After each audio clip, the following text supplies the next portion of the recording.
1951 until I retired March the 30th, 1979. At the time of my retirement, I was in charge of most of Southern California. I had over 700 personnel under my command, budget of $22.5 million. I had 16 offices that I was responsible for. I had a fantastic career. In the old days, the FBI was a great organization. Unfortunately, as I said a few moments ago, it's been infiltrated by the satanic cult, Illuminati movement, as well as other agencies like the NSA and the CIA and so forth. And I'll go more into detail on that in a minute. In my FBI career, I point this out to you because I'm establishing credibility. I do have credibility. I was one of the top executives in the FBI in my day. As a matter of fact, I was interviewed for the directorship in 1975 by Attorney General Griffin Bell's people. Of course, they didn't want me. It's very obvious because I'm rather outspoken. But, you know, I was watching TV here not too long ago. It was actually a couple of years ago, actually. And Brian Gumbel had Jim Nichols, who was Terry Nichols' brother, Terry Nichols being the Oklahoma City conspirator who was convicted and tried and so forth along with McVeigh. And I had given Jim my Oklahoma City report. I made 2 trips to Oklahoma City. Out of my pocket, I submitted a 222-page report. I've given it to congressmen, senators. Rohrabacher is the most recent one who did an investigation on Oklahoma City bombing here last December. And Jim says to Brian Gumbel, "Have you seen Ted Gunderson's report?" And Brian Gumbel says, "Oh, he's a conspiracy theorist." That's the way he cast me aside. You know, he's wrong. I'm not a conspiracy theorist. I'm a conspiracy realist. There is a conspiracy. And I will prove it to you, and I'll document it. Time is very limited. I'll do the best I can in the next hour or so. But go back to Pearl Harbor. Actually, you can go back further than that. Go back to Pearl Harbor.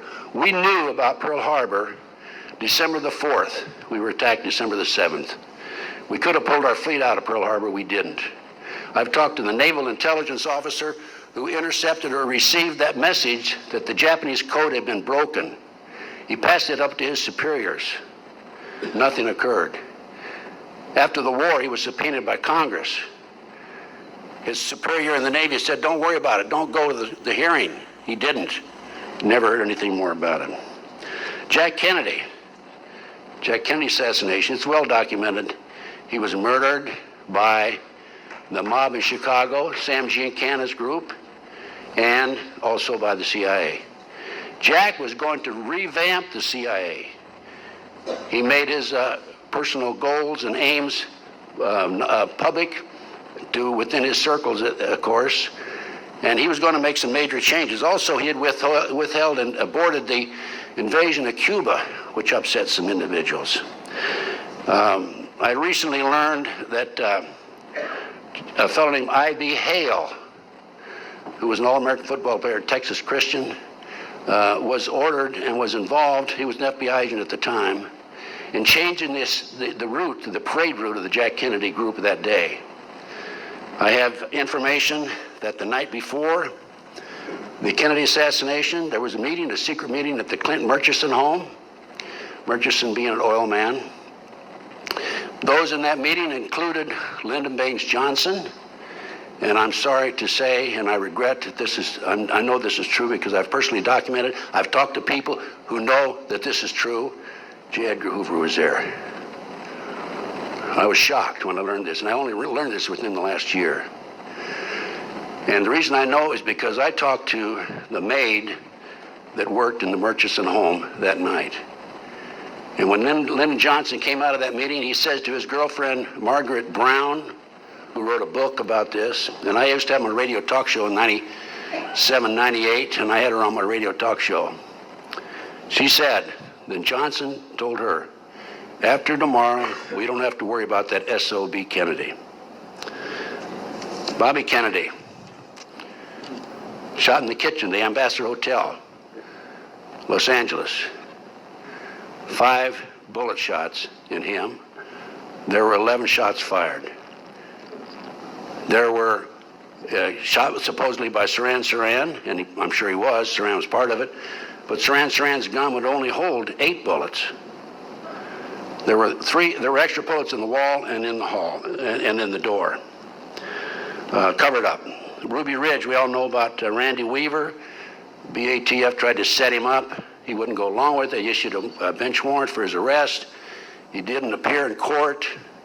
They sent an army out to him. Horiochi, the FBI sharpshooter, murdered his wife in front of the window of the front door. Oklahoma City, I personally, as I said, made 2 trips to Oklahoma City. I was told by an inside investigator now, somebody that was on the inside, that there were at least 11 other people involved in Oklahoma City. The fertilizer bomb was a myth. There was no fertilizer bomb. Ridiculous. There was an ammonia nitrate, it was an electrohydrodynamic gaseous fuel device, a highly classified bomb that was tested in the early 1980s, 1982 as a matter of fact, in Area 51. The explosion was underestimated. It was so powerful it killed one of the technicians. I happen to have personal knowledge of that particular bomb. I'll call it the barometric bomb. The government covered it up. I have in my archives at home, by the way, I have over 300 boxes of research. I have my videotapes of the news broadcast the afternoon of Oklahoma City. The broadcasters on the TV stations in Oklahoma City, every one of them said they're bringing unexploded devices out of the building. One of them said, now we're going to find out who's behind this, because one of the unexploded devices has U.S. Army stenciled on it. That's right. And, of course, you and I know that McVeigh and Nichols could not possibly have been in there that morning and planted those devices. What I think was planned was the barometric bomb was to go off, a very highly explosive bomb. Is manufactured by the Hercules Manufacturing Company in Silicon Valley, developed by Michael Riconosciuto, a friend of mine who's now in prison because he dared to testify against Congress, the Brooks Committee.